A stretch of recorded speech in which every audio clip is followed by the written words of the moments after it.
guys, it's 30 days of my 30 days challenge and I'm so happy. खुसी लागिरहेछ कि मैले यो च्यालेन्ज कम्प्लिट गर्यो. बीचबीचमा अलिकति माथिमुनि भयो तर आई डिडन्ट स्टप. आज चाहिँ म तपाईहरुलाई मेरो 30 दिनको ट्रान्सफर्मेसन देखाउने जुन चाहिँ फर्स्टमा म कस्तो थिएँ अनि अहिले म कस्तो छु भन्ने.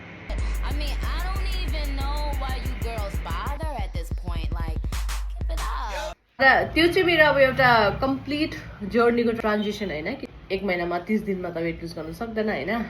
If you are also looking to do जति सक्दो चाहिँ avoid sugar maida and junk food है. अब कतिजनाले भन्दैछ 30 डेज सकेर चाहिँ तिमी गर्दैनौ भनेर. म 30 डेज सकेर म कन्टिन्यू त गर्छु मेरो रुटिन त कन्टिन्यू नै हुन्छ तर I will not be posting every day. म सबै सेयर गर्छु तर मेरो 5 AM विथ एनल भन्ने त्यो पेज छ नि त्यसमा गर्छु. अन्त त्यसमा तपाईँहरूले फलो गर्न सक्नुहुन्छ है फर अनदर च्यालेन्ज.